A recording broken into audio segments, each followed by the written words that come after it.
Hello বন্ধুরা, আমি সাগর নীল। এখন আমি করব ঋত্বিক রোশন, দীপিকা পাদুকোন, অনিল কাপুর অভিনীত এবং সিদ্ধার্থ আনন্দ পরিচালিত বলিউডের আপকামিং সিনেমা ফাইটারের ট্রেলার রিভিউ।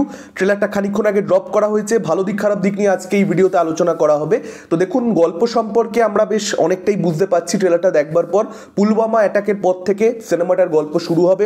ভারতবর্ষের পুলওয়ামার রিভেঞ্জ নেওয়ার গল্প পাকিস্তানের কাছ থেকে বেসিক্যালি ফাইটারের মধ্যে আমরা দেখতে পেতে চলেছি। এখন পুলওয়ামা যে ঘটনাটা সেটা প্রচন্ড বেশি ফ্রেশ, সেই ক্ষতটা ভারতবাসীদের মনে, এবং তার পরবর্তীতে ভারতবর্ষ সত্যিকারের একটা রিভেঞ্জ নিয়েও ছিল আমাদের প্রধানমন্ত্রীর তত্ত্বাবধানে, এবং তখন আপনারা দেখতে পেয়েছেন যে ভারতবাসীদের ইমোশনটা কি ছিল।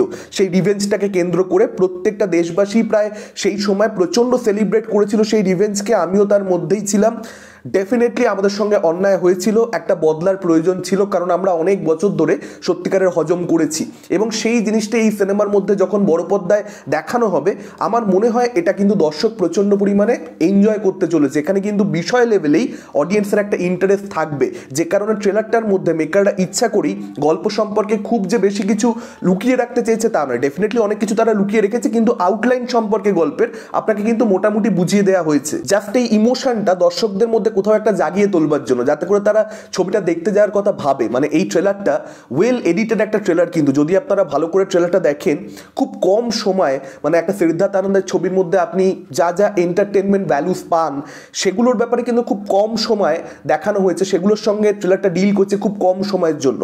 একদম শুরুর দিকেই দেখবেন মানে নাচের দৃশ্য, গানের দৃশ্য বা রোম্যান্সের দৃশ্য দীপিকা এবং ঋত্বিকের, সেগুলো না ট্রেলারের মধ্যে সেভাবে জায়গাই পায়নি, এবং সেটাই সবচেয়ে ভালো দিক এই ট্রেলারটার। দরকার ছিল না ট্রেলারটার মধ্যে সেই জিনিসগুলো। সিনেমা হলের জন্য সেগুলো থাকুক, সেগুলো তো হলে গিয়ে অডিয়েন্স দেখবেই। গল্পটার উপরে ফোকাস করো, প্লট সম্পর্কে অডিয়েন্সকে জানাও, অডিয়েন্সকে ইন্টারেস্টেড করে তোলো, এবং সেটা কিন্তু এই ট্রেলারের মধ্যে মেকাররা প্রচন্ড ভালোভাবে করতে সক্ষম হয়েছে। পুরো ট্রেলারটাই যদি আপনারা দেখেন গল্পটার উপরেই কিন্তু, ইন্ডিয়া পাকিস্তানের রাইভালরির উপরেই কিন্তু মূলত ফোকাস করা হয়েছে। এটাই ট্রেলারটার সবচেয়ে ভালো দিক। নো ননসেন্স একটা ট্রেলার হয়েছে। ডেফিনেটলি ট্রেলারটার লেন্থ বেশ ভালোই, কিন্তু ট্রেলারটা কিন্তু আপনাকে এঙ্গেজ করে রাখবে, আপনাকে কিন্তু হোল্ড করে রাখবে। আপনি কিন্তু ট্রেলারটা একটানা বারবার দেখতে পারবেন। 2023 সালে অ্যান্টি পাকিস্তান যে সমস্ত ছবি হয়েছে, পাকিস্তান পাকিস্তান পাকিস্তান যে ছবিগুলোর মধ্যেই করে যাওয়া হয়েছে, সেটা পাঠান হোক কিংবা হোক গাদার 2, সেই ছবিগুলো কিন্তু বক্স অফিসে প্রচন্ড বেশি সফলতা পেয়েছে।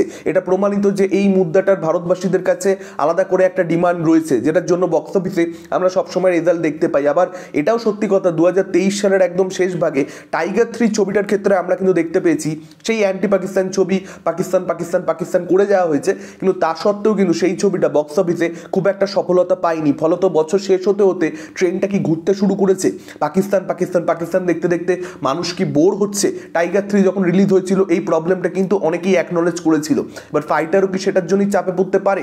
এটা একটা ভেবে দেখবার মতন জায়গা। আমি কোথাও এটার জন্য ট্রেলারটা সমালোচনা করছি না, এটা অলটুগেদার একটা আলাদা আলোচনা, কিন্তু হ্যাঁ ছবির বিষয়ের সঙ্গে কোথাও একটা কানেক্টেড। ট্রেলারটা ওয়েল এডিটেড। এখানে অনিল কাপুরের ক্যারেক্টারটাকে আমরা দেখতে পাচ্ছি যে সে এক জায়গাতে রীতিমতন ঋত্বিকের ক্যারেক্টারটাকে দায়ী করছে। পরিষ্কার বোঝা যাচ্ছে ঋত্বিকের ক্যারেক্টারটা অনেক জায়গায় অর্ডার বা কমান্ড হয়তো মানে না, সে হয়তো মানমানি করে, সে যেটা নিজে ভালো বোঝে পার্টিকুলার সিচুয়েশনে হয়তো সে সেটাই করে। এবার হিরোর মধ্যে এই ধরনের ক্যারেক্টার ট্রেট আমরা এর আগেও বিভিন্ন জায়গাতে দেখেছি, তবে সেটা আরও একবার ঋত্বিকের ক্যারেক্টারের মধ্যে দেখতে পেলে, প্যাটির মধ্যে দেখতে পেলে অসুবিধা থাকার কথা নয়। দেখবেন দীপিকার ক্যারেক্টারটা এক জায়গায় ঋত্বিকের ক্যারেক্টারকে বলছে অ্যারোগেন্ট, তখন ঋত্বিকের ক্যারেক্টার বলছে কনফিডেন্ট। তো এইভাবেই ক্যারেক্টারটা ভাবে, এটা আমরা পরিষ্কার বুঝতে পেরে যাচ্ছি। এবং আমরা ট্রেলারের শেষ ভাগে এটাও দেখতে পাচ্ছি যে অনিল কাপুরের ক্যারেক্টারটা কোনো একটা কিছুর জন্য, কিছু একটা ঘটেছে যেটার জন্য ঋত্বিকের ক্যারেক্টারটাকে দায়ী করছে। ঋত্বিকের ক্যারেক্টারটার জন্য কিছু একটা প্রবলেম তৈরি হয়েছে, সে কিছু একটা মানে ভালোই সে করতে গেছিল, কিন্তু করতে গিয়ে কিছু একটা বিপদে সে দেশকে ফেলেছে বা হোয়াট এভার রিজন। তো সেই জিনিসটা কিন্তু আমরা ট্রেলারের মধ্যে দেখতে পাচ্ছি। তো এই যে অ্যাটিটিউডটা, যে আমি কনফিডেন্ট, আমি অ্যারোগেন্ট নই, আমি সিচুয়েশনে গিয়ে নিজের সিদ্ধান্ত নিজে নিয়ে নিই, কমান্ড মানি না, অর্ডার মানি না, সেটার জন্য তাকে কিন্তু এই ছবির মধ্যে ভুগতেও হবে। আর ট্রেলারটা অ্যাকচুয়ালি শেষ হয় বিউটিফুল নোটে। সেই জায়গায় কিন্তু একটা দেশপ্রেমের তারকা ভালো মতন এখানে মেকাররা লাগাতে সক্ষম হয়েছেন। আমি এটা পজিটিভ নোটে বলছি।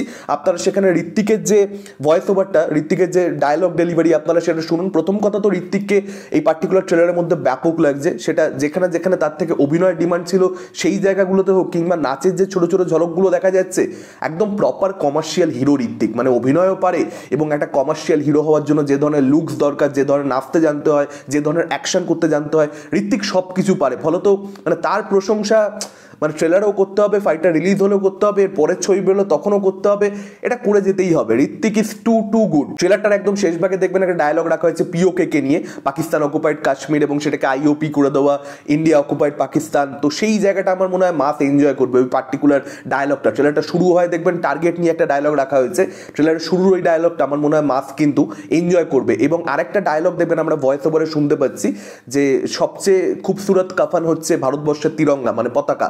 তো সেই জায়গাটাও কিন্তু আমার মনে হয় রিয়েলি ওয়ার্ক করবে। তো ট্রেলারটা শেষ হয় কিন্তু ভীষণ ভালোভাবে এবং অ্যাকশন দৃশ্যগুলো মানে এখানে যে ব্লাস্টগুলো দেখা যাচ্ছে সেগুলো কিন্তু বেশ অথেন্টিক মনে হচ্ছে, মানে ভিএফএক্স এর কাজ কিন্তু এখানে ভালো হয়েছে।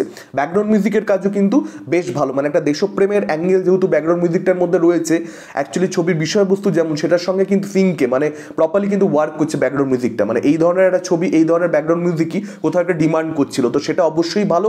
এবং আমার মনে হয় যে অ্যাকশনটা এই ছবির মধ্যে আমরা দেখতে পেতে চলেছি সেই অ্যাকশনটার সঙ্গে আমরা খুব একটা পরিচিত নই। মানে ভারতবর্ষে তো এই ধরনের ছবি খুব একটা হয় না, আমরা তো নই। আমরা ধরুন যারা আমরা হলিউডের ছবি দেখি সেটার কথা আলাদা, বিশেষ করে ইন্ডিয়ান মাসেস যাদের উপরে ডিপেন্ড করবে যে ফাইটের ছবিটা বক্স অফিসের সফলতা পাবে কি পাবে না। বিশেষ করে ছবিটার বাজেট যেখানে এত বেশি বড়, আপনারা দেখতেই পাচ্ছেন ট্রেলারে, তারা কিন্তু প্রচুর পয়সা খরচা করেছে। এই ছবিটার কিন্তু ভালো রকম একটা বক্স অফিস দরকার, আদারওয়াইজ কিন্তু ভার্ডিক্ট এই ছবিটার হিট সুপারহিট হওয়া বেশ কঠিন। আমার একটাই জিনিস সত্যি বলতে ট্রেলারটার মধ্যে খারাপ লেগেছে, সেটা হচ্ছে এখানে অ্যান্টাগনিস্টকে সেভাবে জায়গা দেওয়া হয়নি, ভিলেনকে জায়গা দেওয়া উচিত ছিল। বিশেষ করে সিদ্ধার্থ আনন্দের লাস্ট ছবি পাঠানে আপনারা যেখানে দেখছেন যে জিম ক্যারেক্টারটা এত বেশি সেলিব্রেটেড হচ্ছে, শাহরুখ ভার্সেস জন, এটা মানুষ দেখতে এনজয় করেছে। সেখানে দাঁড়িয়ে আমার মনে হয় ট্রেলারের মধ্যে ভিলেনকে আরেকটু এস্টাবলিশ করা দরকার ছিল। এখানে পাকিস্তানি অবশ্য ভিলেন, সেক্ষেত্রে ভেবে দেখলে পাকিস্তানকে মানে পাকিস্তানের এস্টাবলিশমেন্ট দরকার নেই, পুলওয়ামা বলে দিলেই সেটাই যথেষ্ট। তবুও আমার মনে হয় এখানে যে মেনলি অ্যাকচুয়ালি ভিলেন মানে যাকে আমরা দেখতে পাচ্ছি এই পার্টিকুলার ট্রেলারটার মধ্যে একটা দুটো দৃশ্যে, এবং এর আগেও একটা গান রিলিজ করা হয়েছিল হির আসমানি, এবং সেই গানটার একদম ভিডিও লাস্টের দিকে ভিলেনকে দেখানো হয়েছিল। তো সেই ভিলেনটাকে আমার মনে হয় যদি আরেকটু দেখানো হতো, তার যদি প্রপার কোনো ডায়লগ প্রপার কোনো সিন রাখা হতো, আমার মনে হয় সেটা বেটার হতো। একদম নিয়ে আমি বলছি ট্রেলারের মধ্যে, কিন্তু সেটা মানে আরেকটু স্ট্রংলি এস্টাবলিশড হলে মানে ঋত্বিকের সঙ্গে এই ভিলেনটার আমার মজা আসতো। সেক্ষেত্রে আমার মনে হয় এটা দরকার ছিল, আজকের দিনে এটা প্রচণ্ড দরকার যে আপনি আপনার একটা স্ট্রং ভিলেন ট্রেলারের মধ্যে খুলে দিলেন। আমার কোথাও একটা গিয়ে মনে হচ্ছে যে ট্রেলারটা কিন্তু বেশ ভালো হয়েছে। মানে সিদ্ধার্থ আনন্দের আগের ছবি পাঠানের থেকে আমার মনে হচ্ছে ফাইটার ছবিটা ভালো হতে পারে, দেখা যাক। আমার কিন্তু ট্রেলারটা যথেষ্ট বেশি পজিটিভ লেগেছে। এখন বাকিটা তো ডিপেন্ড করবে যে অডিয়েন্স কীভাবে নিচ্ছে, আপনাদের কীরকম কী লেগেছে আপনারা ডেফিনেটলি জানাবেন। 10 দিন আগে ট্রেলার ফাইটারে রিলিজ করা হলো, পাঠানের ক্ষেত্রে আমরা যতদূর আমার মনে পড়ছে 15 দিন আগে ট্রেলার রিলিজ হয়েছিল। আমি যদি ভুল হই আমাকে অবশ্যই কমেন্ট করে জানাবেন। এবং সেটা ওয়ার্ক করেছিল কোথাও একটা গিয়ে। জওয়ান অ্যানিমালের ক্ষেত্রে আমরা 7-8 দিনের গ্যাপে রিলিজ হতে দেখেছি, সেগুলো ওয়ার্ক করেছে। ফাইটারের ক্ষেত্রেও কি সেই জন্যেই এই ধরনের স্ট্র্যাটেজি, সেটা কি ওয়ার্ক করবে এই স্ট্র্যাটেজিটা এই পার্টিকুলার ছবির ক্ষেত্রে, এগুলোই দেখবার মতন ব্যাপার হবে। ওভারঅলে ট্রেলারটা বেশ ভালো। এই ছবিটা বক্স অফিসে সফলতা পায় কি পায় না এটা দেখবার মতন ব্যাপার হবে, কারণ 2024-এ কিন্তু বলিউডের অন্যান্য বড় সুপারস্টারদের ছবি সেভাবে নেই, ঋত্বিক রোশনের ছবি রয়েছে। তো বছরটা ডেফিনেটলি বলিউড ভালোভাবে শুরু করতে চাইবে, দেখা যাক হয় কিনা। আপনাদের কি মতামত আপনারা ডেফিনেটলি আমাদেরকে সেটা কমেন্ট করে জানাতে পারেন। ভিডিওটা ভালো লাগলে লাইক করতে পারেন, শেয়ার করতে পারেন। আমাদের চ্যানেল নতুন হলে চ্যানেলটাকে অবশ্যই সাবস্ক্রাইব করতে পারেন। আজকের মতন টাটা, চোখ রাখুন পরবর্তী ভিডিওতে।